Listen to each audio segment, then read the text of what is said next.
ABO デザイアを見たいのに日本語字幕がないということで、今回は第1話から第5話までのダイジェストをお届けしよう。オメガバースの世界観については概要欄にまとめておくのでご自由にどうぞ。皆さんこんにちは、 BL ホリックのムーニンです。ネタバレを含むのでご注意を。では早速始めましょう。ファイオンは SQ の力すら凌駕する存在エニグマとしてピラミッドの頂点に君臨する。けれど子供の頃 SQ のミスターシエンにオメガだと勘違いされ、助けられたことを今でも忘れられずにいる。そんなミスターシエンを確実に落とすため、ファイオンは彼の歴代オメガセフレ32人を調べ上げ、彼の好みを完全に再現する作戦に出る。最初は病院での偶然を装ってわざとぶつかり、軽く存在感をインプット。次にビジネスパートナーである SQ のウェンランを巻き込み、彼の秘書としてミスターシエンと再会。ウェンランと親しげな様子をわざと見せてミスターシエンに誤解させるよう仕向けた。3度目はクラブ。見知らぬアルファにしつこくお酒を勧められる弱々しいオメガを演じ、タイミングよく現れたミスターシエンに助けを求めるファイオン。大きな瞳でうるっと見上げ、か細い声で助けてと囁くその姿にミスターシエンも思わず反応。とはいえまだまだ攻略するには先が長い。その後も病院のエレベーターでまたもや再会するが、ファイオンはわざとエレベーターには乗らずに立ち止まる。するとミスターシエンが閉まりかけたドアを苛立ちを込めて手で押さえ、ファイオンに乗るよう促す。その時主治医も一緒にエレベーターに乗り込み、手術費の支払いを催促する。ファイオンは妹の手術費が払えず期限を憂鬱してもらうよう頼むのをミスターシエンが聞き、ウェンランに頼めばいいのにと冷やかす。ファイオンは自分がウェンランとはただの仕事仲間だとはっきり否定し、談笑扱いされたことに明らかに不満を抱えたままミスターシエンを残してそそくさとその場を去った。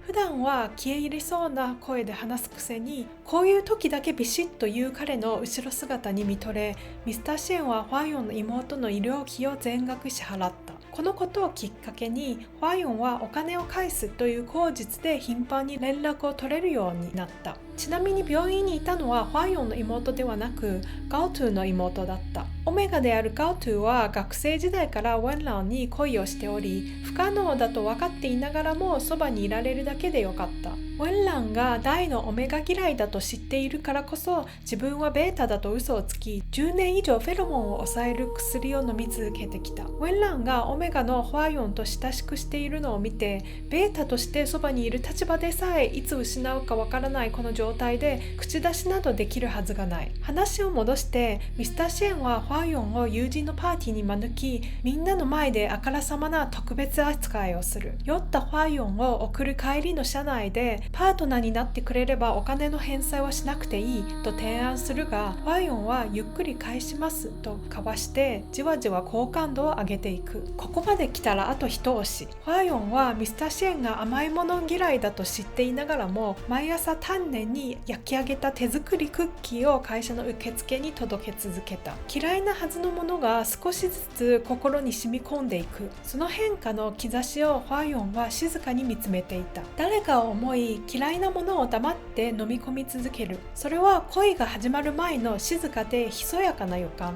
ミスターシエンがそのクッキーを無意識に待つようになった頃合いを見計らい、ファイオンは理由も告げずパタリと届けるのをやめた。ぽっかりと空いた習慣の空白に思いのほか強く胸をかき乱されたミスターシエンは、戸惑いと苛立ちを抱えたままファイオンを問い詰めた。大家に追い出されてクッキーが作れなくなったのと自然につなげて、ついにミスターシエンのアパートへ引っ越すことに成功。でもこれで作戦終了なんて思ったあなた、まだまだ甘い。次の会社のイベントではウェンランと一緒に出席し、ミスターシエンと同じテーブルに座れるよう根回し済み。ウェンランは体調不良で飲めないと言って秘書であるファイオンに自分の代わりに接待させ、酔った彼を送ると言ってその場を早々に離れた。ミスターシエンは2人を追いかけたくても社交の場ではそう簡単には抜け出せない。社交が終わるや否やミスターシエンはダッシュでファイオンのアパートに向かって飛んでった。そこでファイオンは完璧的に測った最高のタイミングでミスター・シェーンに近づき、そっと唇を重ねた。2人はプラトニックな一夜を過ごすが、翌朝ホワヨンはキッチンで微笑みながらミスター・シェーンが朝食に一番食べたくない中華料理をずらりと並べて待っていた。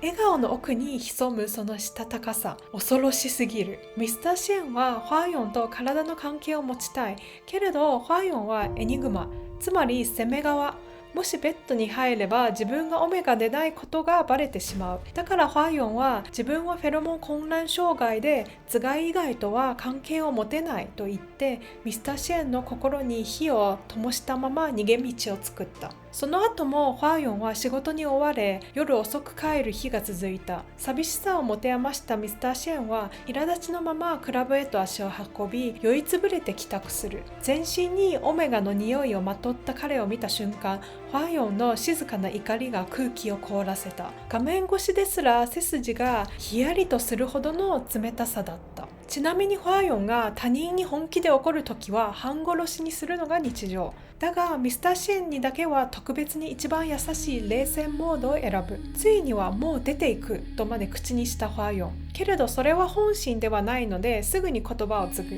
好きだから嫉妬した自分が醜くてたまらなかったんだ。大きな涙粒にかすかに震えたその声がミスター・シェーンの心を揺らす。ようやくこわばっていた態度が緩んで SQ α がオメガに頭を下げるなど前代未聞。ただ好きという思いだけが彼を静かにでも確かに動かしていた。ちなみに漫画と少し違い、この作品ではオメガの発情期に影響されず、アルファにもラット期という発情期がある設定。ミスター・シェーンがラット期に入る直前の体調不良シーンは思う存分妄想の空間を与えてくれた。しばらくミスター・チェーンは家を離れ、その間秘書のチェーンがホワヨンのカバンに盗聴器を仕込み、ウェンランの製薬会社の機密を探ろうとした。なぜならミスター・シェーンの父の命がその薬にかかっているから。ラット期を終えて帰宅したミスター・シェーンをホワヨンは穏やかなエビと手料理で迎えたが、スープを一口含んだその瞬間、彼の表情がピタリと止まる。実はホワヨンわざと塩分を限界まで濃くしていた。それが愛の試練だとでも言わんばかりに、彼はミスター・シェーンの体勢を冷静に見つめていた。これでもう終わりかと思いきや、いやこれはほんの序章に過ぎない。翌日ホワヨンは忽然と姿を消した。うろたえたミスター・シェーンは血眼になって連絡を取りまくり、ようやくチェーンから盗聴器の件を聞かされる。父の親の命を助けるためにやったこととはいえ、ホワヨンの置かれた状況をミスター・シェーンは想像したくなかった。居場所を突き止めようとミスター・シェーンは怒りと焦りのままに SQ フェロモンを放ち、ウェンランを問い詰める。するとウェンランは挑発するように言い放った。昨夜ホワヨンと一夜を共に過ごした時、彼は泣きながら誰の名前を呼んだと思うと。怒りに我を忘れたミスター・シェーンは目の前のテーブルを叩き割り、抑制不能のフェロモンを無差別に撒き散らしながらウェンランと本気の殴り合いに突入。その圧倒的なフェロモンの波に巻き込まれたガオトゥは耐えきれず、ついに病院に運ばれる羽目となる。実はホワヨンにもラット期があり、今まさにその真っ只中。セクシーすぎて思わず息を飲んだ。彼はウェンランが経営するホテルの最上階に身を潜め、体は激しくミスター・シェーンを求めていた。ミスター・シェーンは探偵を雇い必死に居場所を突き止めたものの、掃除スタッフの噂話から誤った情報を掴んでしまう。オメガが一人でアルファたちに遊び回られていると。そのショックは想像以上で、ミスター・シェーンは心をかろうじて保ちながら怒りと悲しみに押しつぶされそうになった。しかし実際にスタッフが目にしたのはホワヨンの手下であるアルファたち。彼らは麻薬密売に手を染めた裏切り者であり、ホワヨンが制裁を下していたのだった。そしてウェンランがミスター・シェーンに手を出したのを知って、彼をも半殺しにしそうな勢いだった。これで前半戦は終了。情報量があまりにも膨大で、ホワヨンの作戦にはもう頭が上がらない。ここまでやる？普通じゃないよ、こんなの。だから私はどんどん泥沼にはまっていく。ちなみにガオトゥとウェンランの話も気になる方がいればコメント欄で教えてください。リクエストが多ければガオトゥの自己犠牲による一途な物語をもまとめよう。それではまたお会いしましょう。ではでは。